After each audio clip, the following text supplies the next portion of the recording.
Spider-Man does whatever a spider can. Spins a web any size, catches thieves just like flies. Look out, here comes the Spider-Man. Hi everybody, welcome to True Fan Forum. As you might have guessed, today I'll be talking about Spider-Man. Specifically, the new movie, Spider-Man Homecoming. Yeah, there we go. Aha.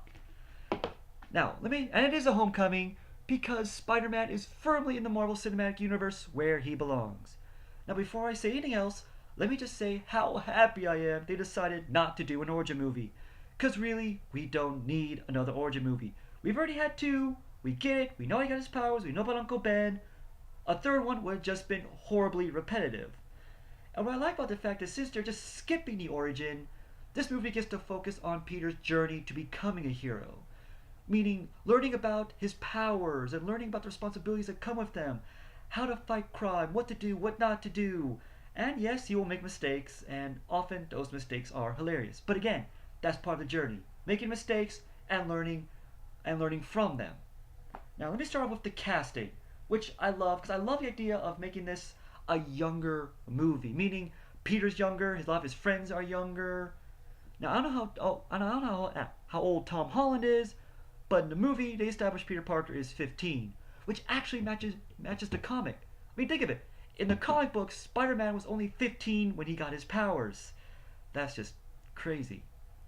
Now, what I like about making these guys a lot younger is you get a lot more of that sort of teenage exuberance and insecurities, desire to belong, and desire to be treated like an adult, even when they clearly don't act like adults. Another thing about making this cast younger, or really Spider-Man younger, is you get to really more of a high school experience than you see in the other movies. So you see a lot more of Spider-Man or Peter in his classes, doing extracurricular activities, curfews, just basically trying to be that weird age between being a kid and being an adult. And on top of all that, he has superpowers and he fights criminals and supervillains. Yeah, like being a teenager isn't difficult enough. Now, I really like Tom Holland in this movie because he does bring that exuberance and everything else I talked about into this role of Peter, making it his own character. It's not, a Tobey Maguire ripoff or a Garfield, I can't remember his name right now, Andrew Garfield, whatever his name is. It's not that. It's his own character, which I really like. And yet it is a Spider-Man. So again, good job on him. Now, of course, I have to talk about the villain of this movie, Michael Keaton, aka Adrian Toomes, the Vulture. Okay, I have to say this. I love Michael Keaton's work. I mean, he is so good in funny roles and serious roles. He's just amazing. In fact, one of my favorite roles of his is in the film adaptation of, I believe it's Much Ado About Nothing, which, by the way, had an amazing cast anyway. I mean, Kenneth Branagh, Helen Mirren, Kate Beckinsale, Denzel Washington, Keanu Reeves. And that's just the ones I know off the top of my head. Really good movie. And Michael Keaton was just hilarious in that role, which I think was like a captain of the guard. Anyway, just hilarious movie. Just a great actor. And what I love is that even though everyone probably knows him as Batman, and certainly I do, he can play a really good villain, which I think he's done in at least 2, maybe 3 other movies. And this one's no exception. He gets really dark, really scary. He's threatening, and it's just like, whoa. I mean, there's one scene I'm thinking of. I don't want to spoil it for you, but you'll see it, you get it, if you haven't seen it, where he's just talking, and it's just like, okay, I've got chills, and it's good. And he's not like sort of like really evil Dr. Doom, Red Skull villain. He's just a guy who wants to basically, he kind of does want to help his family, but he does so in pretty much the worst way possible, which is, I hope I've not ruined this for you, but selling high-tech weapons to scumbags. Yeah, that never goes well. But anyway, one thing I like about Michael Keaton, or just the casting of Michael Keaton, is the fact you wouldn't think of him as either a villain or really in this kind of a Marvel movie. And that's what I love about Marvel Studios. They have this great ability to take actors you really wouldn't expect to be in one of their movies, cast them, and then they're just fantastic. I mean, when I first heard Michael Douglas was going to be an Ant-Man, I had my doubts because I don't really think of Michael Douglas as being in a comic book movie. But when I watched it, I loved his work. I loved what he did with Hank Pym. it was just great. And again, that just goes through so many other movies. They have just this amazing ability to cast really fantastic people. Now, another thing is about this movie I should mention is, yes, Tony Stark is in here playing a sort of mentor, almost quasi-father figure to Peter Parker, which is interesting. Mostly because if you watch the Iron Man movies, you realize Tony Stark is about the last person you want to mentor anybody, especially an impressionable teenager. But, because again, this is a guy who I think once peed in his own armor during a party. At least I'm hoping that's what he did in his armor. Anyway, I love Robert Downey Jr. Iron Man, he's fantastic. And it's interesting to see, again, that sort of a father relationship between him and Peter. Father-son relationship between him and Peter. He even mentions his own father in a couple of scenes. Tony Stark, not Peter. So again, I find that an interesting dynamic. Let's see. Oh, and again, Marissa Tomei as an interestingly choice for Aunt May, because she's a lot younger than they've shown in the comic books. She's a lot more attractive, so that's just funny when you see a lot of people just hitting on her, kind of shamelessly, much to Peter's chagrin and a little bit of his disgust. But again, that just makes the movie funny. Now let me talk about costumes. First off, let me talk about the Vulture costume. Before I talk about the Vulture costume, let me talk about my idea of superhero costumes in general, which is making a superhero costume or any super character costume has got to be really difficult. Because what looks good in the medium of a comic book or cartoon may not necessarily translate to looking good in a movie or TV show.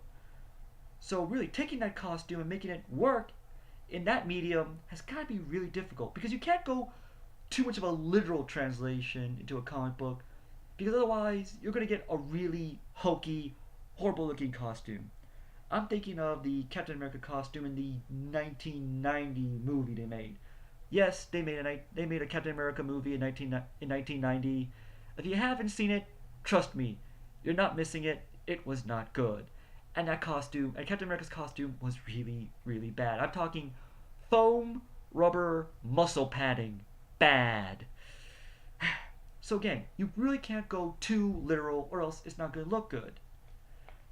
And plus, you want to also kind of the idea of function and form kind of melding together. And you really don't have to worry about in comic books. In comic books, it's all about the fashion. Don't have to get too worried about function, especially in the early 60s or whatever, when they get to say, okay, this is a science we don't understand, and we're really not going to go into it.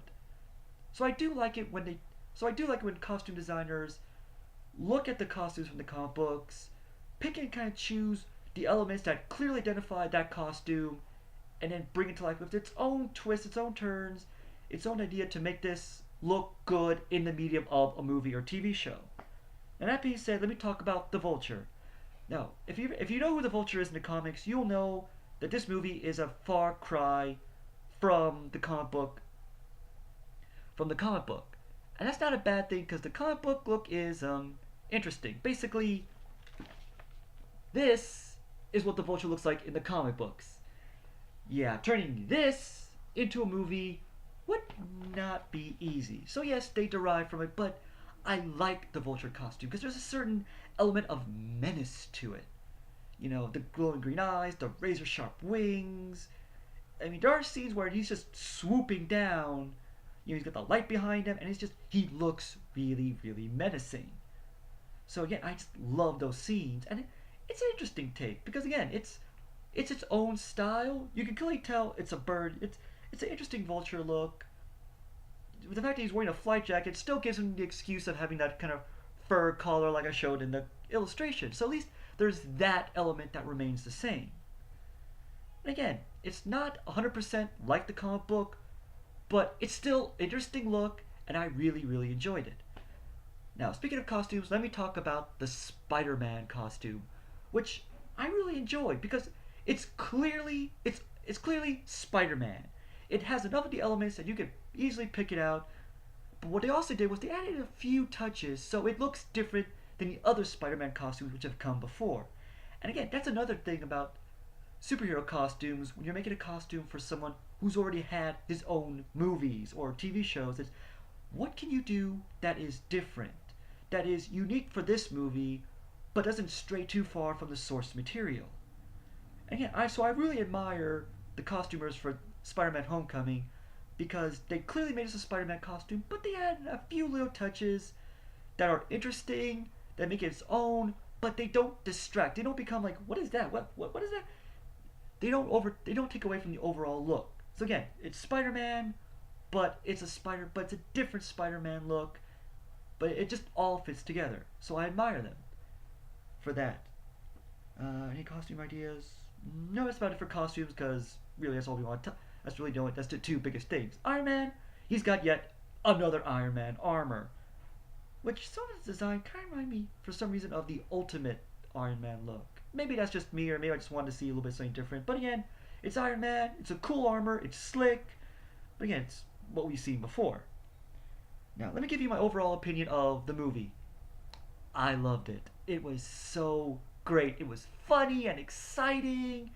Like I said, it had that great journey for Peter Parker to be learn to become a hero. It's just, it easily is probably one of the better Spider-Man movies. And again, I just had so much fun watching it, and it really made me want to see more. So here's hoping I really see Spider-Man in other movies, or either his own movies, or cameos, whatever. I want more Spider-Man. I want more Tom Holland. I want more of everything. And I want more Ned. Which, believe me, if you haven't seen the movie and you do see it, you'll get it. Ned is just hilarious. Just, mwah. So great. So again, it's just so much fun. And I really do want to see more of it. And again, I just love the idea of the journey. Not just a journey of a teenager learning what it means to be an adult, but a person learning to become what it means to become a hero. And really, the thought I kept ringing out in my head during watching the movie is the classic motto of Spider-Man: "With great power, there must come great responsibility."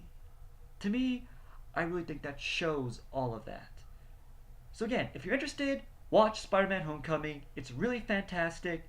You'll really enjoy it. I give it 2 big thumbs up. So again, I guess that's it, folks.